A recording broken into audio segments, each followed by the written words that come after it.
Salam. Merdeka. Merdeka. Bapak Mama, saudara-saudara yang saya kasihi dalam Tuhan kita Yesus Kristus. Hari ini kita bersyukur, kita berterima kasih sebagai bagian dari bangsa Indonesia. Kita masih diberi kesempatan untuk menikmati kemerdekaan yang telah diperjuangkan oleh para pahlawan, sehingga kita boleh hidup di negara yang bebas dari penjajahan. Namun pertanyaan bagi kita, apakah benar kita sudah bebas? Kita sudah merdeka? Merdeka dari penjajahan, tetapi juga merdeka dari dosa dan kesalahan?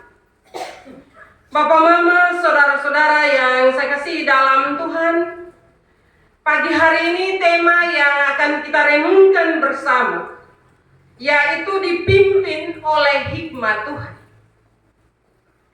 Sesuai dengan pembacaan Alkitab yang baru kita baca tadi, hikmat ini ada dua, yaitu hikmat manusia, di mana hikmat manusia itu mengedepankan akal, dan yang kedua itu adalah hikmat Tuhan, hikmat yang berasal dari Tuhan atau yang berasal dari atas. Nah, Bapak Mama, saudara-saudara yang saya kasihi, dalam kehidupan sehari-hari kita sering diperhadapkan pada berbagai pilihan dan juga tantangan. Bagaimana kita dapat memastikan bahwa keputusan-keputusan yang kita ambil benar-benar dipimpin oleh hikmat Tuhan? Apakah setiap keputusan yang kita ambil itu sudah sesuai dengan hikmat Tuhan atau hikmat manusia? Bapak Mama, mari kita belajar beberapa hal dari kebenaran firman ini. Yang pertama, Bapak Mama, kita belajar karakteristik orang yang bijaksana dan berakal budi. Yakobus mulai dengan sebuah pertanyaan.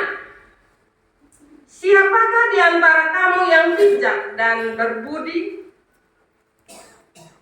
Yakobus menegaskan bahwa orang yang bijaksana dan berakal budi akan menunjukkan perbuatan-perbuatan yang baik dengan kerendahan hati yang berasal dari hikmat. Karena itu Bapak Mama, sebenarnya kita bisa mengukur apakah dalam menjalani hidup ini kita menjalaninya dengan memakai hikmat dari Tuhan atau hikmat manusia.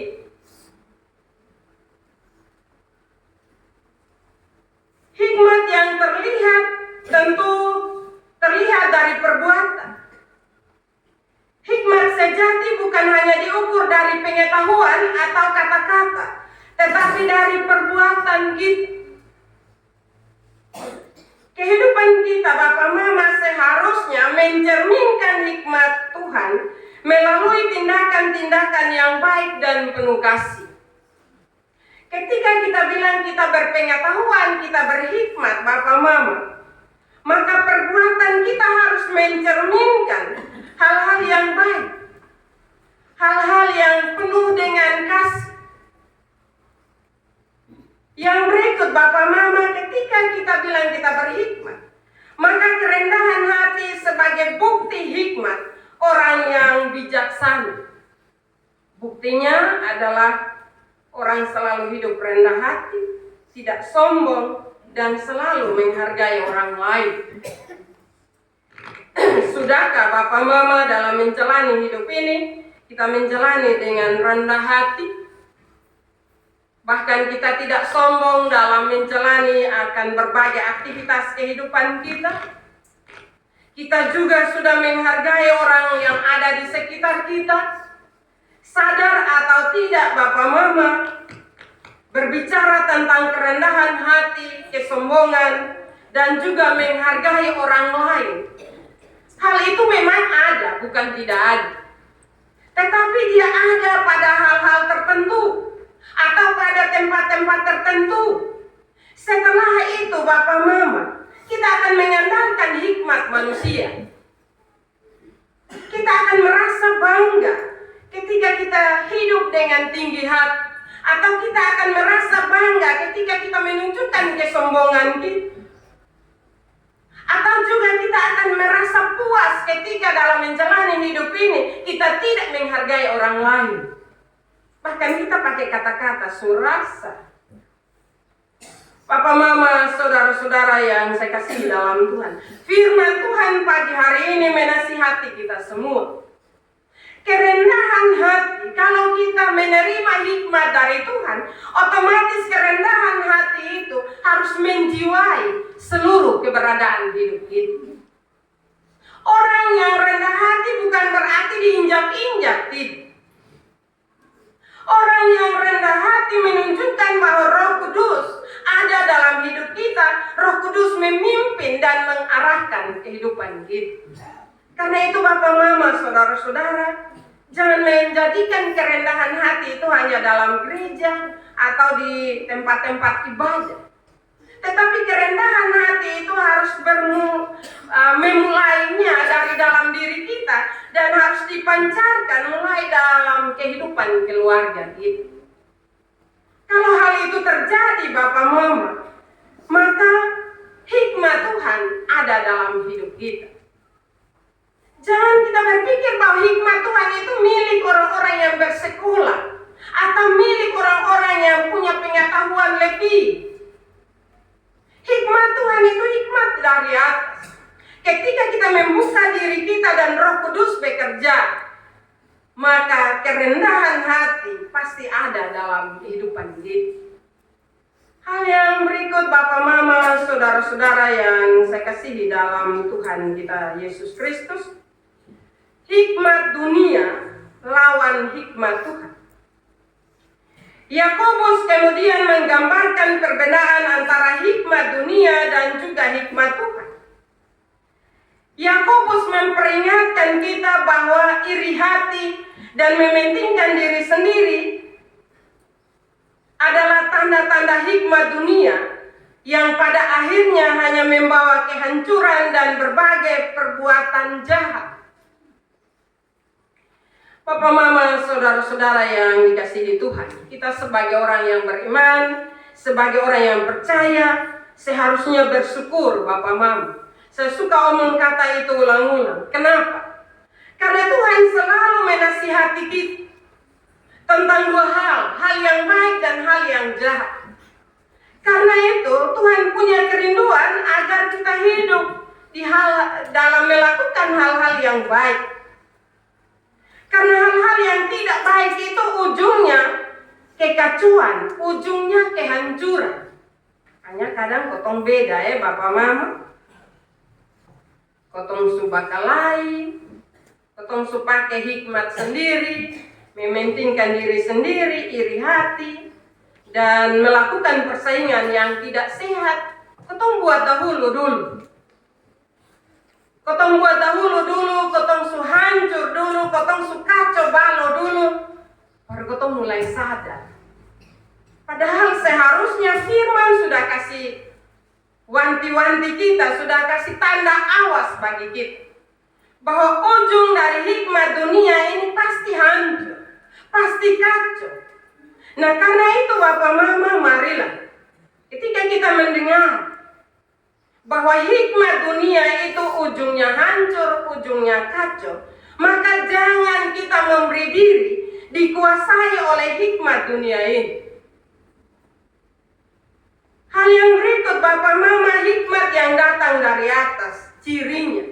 Alkitab mencatat bagi kita bahwa murni, pendamai, peramah, penurut, penuh belas kasihan, dan buah-buah yang baik tanpa memihak dan tidak munafik. Itu ciri hikmat yang datang dari atas. Karena itu kita bisa mendeteksi diri kita masing-masing. Apakah dalam menjalani hidup ini saya menerima hikmat dari atas atau hikmat dunia ini? Karena sekali lagi bahwa ciri hikmat itu murni. Dia pendam. Karena itu dalam menjalani kehidupan kita di mana ada kekacauan, tanggung jawab kita adalah membawa damai. Memberi jalan keluar yang baik. Jangan orang rote bilang hasut tambah lagi. Tanggung jawab kita adalah membawa damai. Kenapa? Karena hikmat Tuhan beri dalam kehidupan kita. Peramah. Bapak mama saudara-saudara sekarang ini untuk mendapati kehidupan yang ada dalam keramahan. Itu kadang sumahal Bapak mama. Kadang potong omong dengan orang lain itu sudah tidak ada lagi keramahan. Bahkan mungkin ada, saya pernah bilang dalam sebuah khotbah bahwa itu mungkin untuk orang lain. Tapi kalau ketong dalam rumah, keramahan ini sudah jauh. Kenapa saya berani menyatakan demikian Bapak Mama? Karena ketong panggil istri saya kasar, panggil suami saya kasar, apalagi panggil anak-anak. Tetapi ketika kita dengan orang lain, Shalom mama, tapi di rumah seakan shalom mama, shalom bapak. Keramahan itu hilang. Kenapa Bapak Mama? Kenapa keramahan itu kita hanya tunjukkan bagi dunia luar? Sementara dunia di mana kita hidup dan ada beraktivitas setiap hari, keramahan itu mulai punah. Firman Tuhan mengajarkan kita bahwa keramahan itu sangat penting dalam menjalani kehidupan iman percaya kita kepada Tuhan. Penurut. Bapak mama saudara-saudara, firman telah menasihati kita.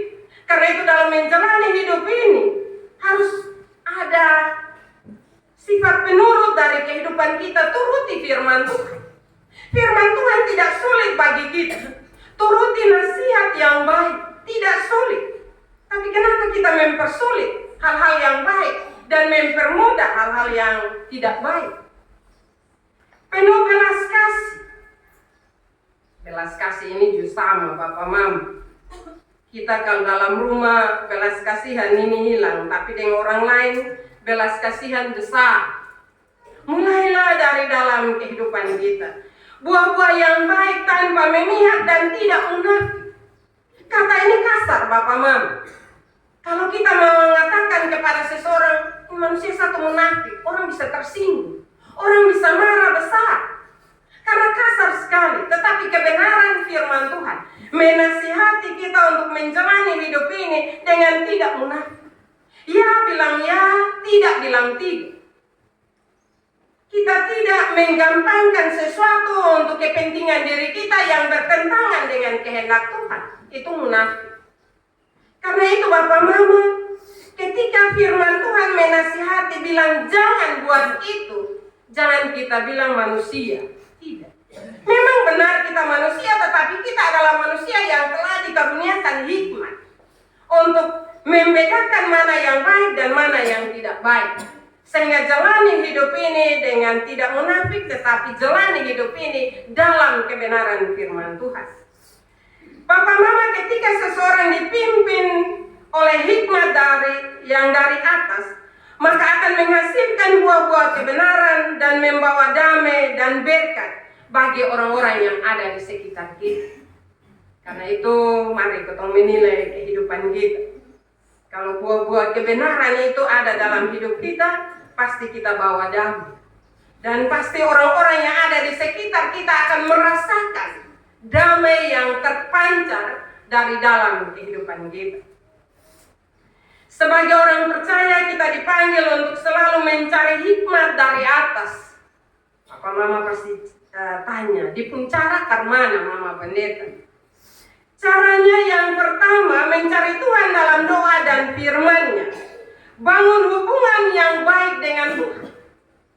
Ketika hubungan kita dengan sesama kurang bagus Bapak Mama, maka selalu berdoa, selalu baca firman Tuhan. Selalu minta jalan keluar dari Tuhan. Sehingga Tuhan campur tangan dalam persoalan-persoalan kita.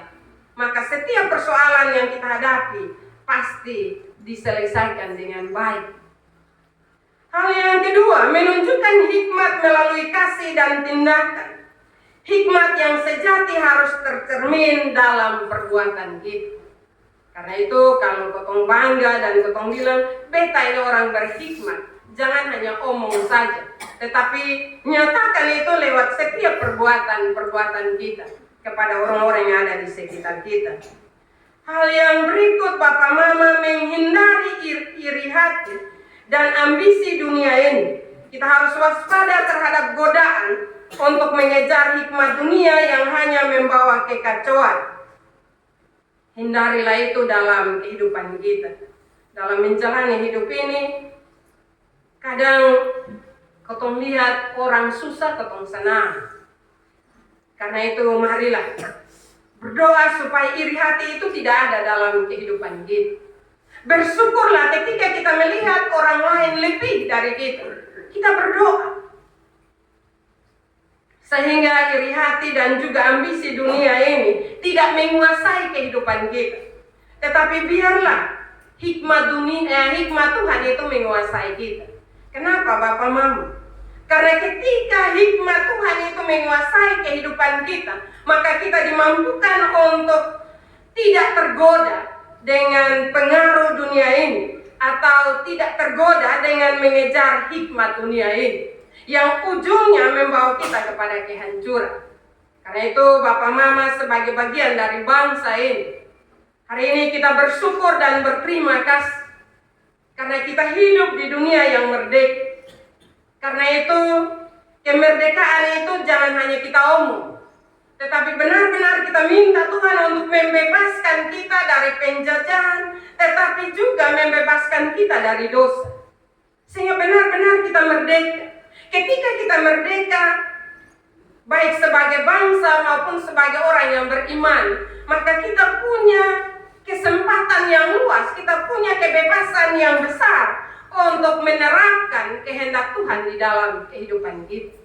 Karena itu marilah tidak saja kita bilang bersyukur, tetapi wujudkan syukur itu lewat tindakan dan perbuatan-perbuatan kita. Jadilah terang di tengah dunia yang gelap ini. Kalau saya omong begitu pasti Bapak Mama bilang ke dunia ada terang ini. Tidak. Kita sementara ada dalam dunia yang gelap, tetapi kita harus ingat bahwa kita adalah anak-anak terang. Karena itu tanggung jawab kita adalah menerangi dunia yang gelap. Dunia yang gelap yang dimaksudkan adalah banyak perilaku-perilaku yang masih jauh dari kehendak Tuhan. Karena itu tanggung jawab kita. Dunia yang gelap itu kotong harus tetap terus terang. Kotong harus tetap terang benderang untuk selalu menerangi. Ketika terang itu terpancar dari kehidupan kita, maka hal-hal yang gelap di sekitar kita akan menjadi terang, dan di situ nama Tuhan dipermuliakan. Marilah kita semua terbatas, tetapi kita selalu minta pimpinan Roh Kudus dalam kehidupan kita, untuk hikmat yang Tuhan beri bagi kita tidak kita sia-siakan, tetapi kita praktekkan dalam kehidupan kita setiap hari. Firman Tuhan memberkati kita pada pagi hari ini. Amin. Bapak